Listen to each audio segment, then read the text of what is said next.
तो बिहार विधानसभा चुनाव से जुड़े एग्जिट पोल और इसके प्रसारण पर चुनाव आयोग ने रोक लगा दी है। ये रोक 28 अक्टूबर सुबह 7 बजे से 7 नवंबर शाम 6:30 बजे तक रहेगी। बता दें कि चुनाव आयोग ने जारी अधिसूचना में निर्देश दिया था।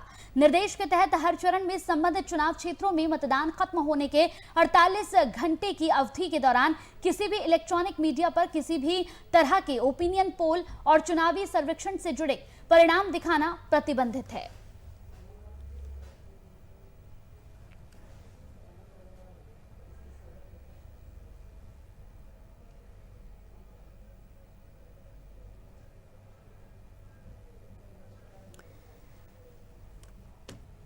तो आपको बताते चले कि यहां पर एग्जिट पोल पर यानी एग्जिट पोल के प्रसारण पर रोक लगा दी गई है।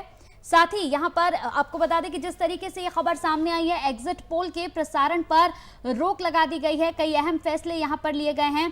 साथ ही साथ जिस तरीके से यह खबर सामने आई, इसे लेकर अब कई तरह की प्रतिक्रियाएं भी सामने आ रही हैं।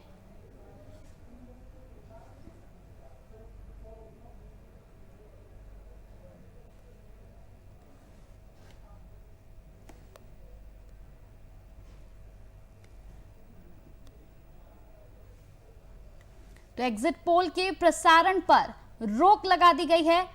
समय भी निर्धारित कर दिया गया है। साथ ही साथ बताते चले कि इस समय के अनुसार ही एग्जिट पोल यहां पर देखे जा सकेंगे। इसके बाद इस पर रोक लगा दी गई है। एक समय सीमा भी इस पर निर्धारित की गई है। बड़ी खबर इस वक्त की हम आपको बता रहे हैं, एग्जिट पोल के प्रसारण पर यहां पर रोक लगा दी गई है।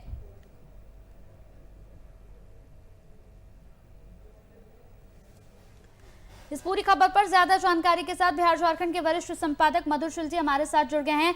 मधुर शुक्ल, खबर सामने आ रही है कि इस बार एग्जिट पोल के प्रसारण पर रोक लगा दी गई है, क्या कुछ अपडेट है इस पर?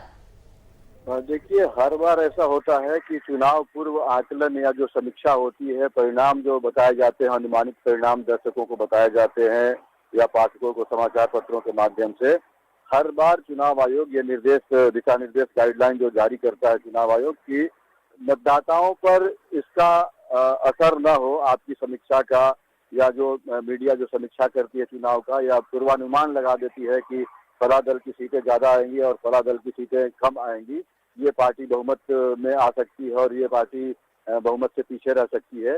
तो ये तमाम जो चुनाव पूर्व जो आकलन होते हैं वो अब ये निर्वाचन आयोग पहले से ही इस पर गाइडलाइन जारी करता रहा है और इस बार भी उसने अपने इस गाइडलाइन को दोहराया है। इस बार भी कोई भी मीडिया हाउस, समाचार पत्र हो या टीवी चैनल हो या कोई भी और भी जो प्रचार प्रसार के माध्यम हैं, वो पूर्वानुमान नहीं लगा सकते, ये नहीं बता सकते दर्शकों को या अपने पाठकों को कि कौन सी किसकी सरकार इस बार बनने जा रही है और कौन सत्ता से बाहर रह जाएंगे। लेकिन ठीक जो मतगणना का जो दिन होता है, काउंटिंग की जो डेट होती है, जो इस बार 10 नवंबर है, क्योंकि 3 चरण में चुनाव होना है, 28 अक्टूबर को, 3 नवंबर को, 7 नवंबर को, 3 फेज में चुनाव, 3 चरण में चुनाव होना है, मतदान होना है।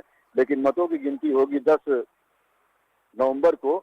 तो 10 नवंबर को मतदान का जब समय, जैसे कहीं 5 बजे का समय है, कहीं जो समय है मतदान का कि संध्या 5 बजे तक, अपराह्न 5 बजे तक ये सब मतदान का कार्य पूरा हो जाएगा। उसके बाद से आप अनुमान लगा सकते हैं, जब मतदाता अपने प्रत्याशियों का, जो चुनाव मैदान में उतरे उम्मीदवार, उनके भाग्य का फैसला कर चुके होते हैं, तब आप आकलन दे सकते हैं। संकट बिल्कुल, अगर देखा जाए मधुर शुक्ल जी, तो इस पूरे मसले को लेकर जिस तरीके से खबर है कि एक समय सीमा भी निर्धारित कर दी गई है, 7 बजे से 7 नवंबर शाम 6:30 बजे तक ही यहाँ पर ये खुले रहेंगे। इससे मतदाताओं पर क्या कुछ असर पड़ता नजर आएगा?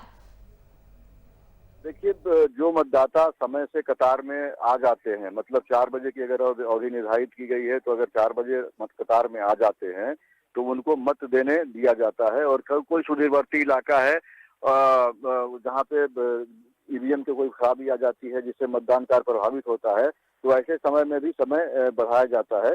लेकिन जो अभी कोरोना की स्थिति चल रही है, सोशल डिस्टेंसिंग मानने की और उसके गाइडलाइंस जो हैं, जो गाइडलाइंस आए हुए हैं सोशल डिस्टेंसिंग के, या जो इस तरह की तमाम चीजें जो चल रही हैं फिलवक्त पूरे राज्य में, तो उसको लेकर के भी जो एहतियात बरतने हैं, उसके लिए निर्वाचन आयोग के द्वारा खास तौर से तैयारी की गई है। मतदान केंद्रों पर सैनिटाइजर इसकी व्यवस्था है। सैनिटाइज होने के बाद ही मतदान केंद्र के अंदर प्रवेश करना है और कई और तरह की बिना मास्क का मतदान केंद्र के अंदर कोई मतदाता नहीं जा सकता। तो ये तमाम तरह की गाइडलाइन जारी किए गए हैं और हर बार चूंकि मतदान केंद्रों पर जो व्यवस्था रहती है वो तो रहेगी ही रहेगी। इस बार चूंकि कोरोना की वजह से जो महामारी है उसकी वजह से कई दूसरे तरह के एहतियात बरते जाने हैं और कई दूसरे तरह की गाइडलाइन जारी हुई है, दिशा निर्देश जारी किए गए हैं। उसका अनुपालन करना मतदाताओं के लिए भी और चुनाव कार्य में जो लगे हुए हैं कर्मी, अधिकारी, कर्मचारी, उन सबके लिए उसका अनुपालन करना आवश्यक होगा। चलिए, बहुत बहुत शुक्रिया इस पूरी खबर पर हमारे साथ जुड़ने के लिए मधुशील जी आपका। तो बिहार विधानसभा चुनाव से जुड़े एग्जिट पोल और इसके प्रसारण पर चुनाव आयोग ने रोक लगा दी है। ये रोक 28 अक्टूबर सुबह 7 बजे से 7 नवंबर शाम 6:30 बजे तक रहेगी।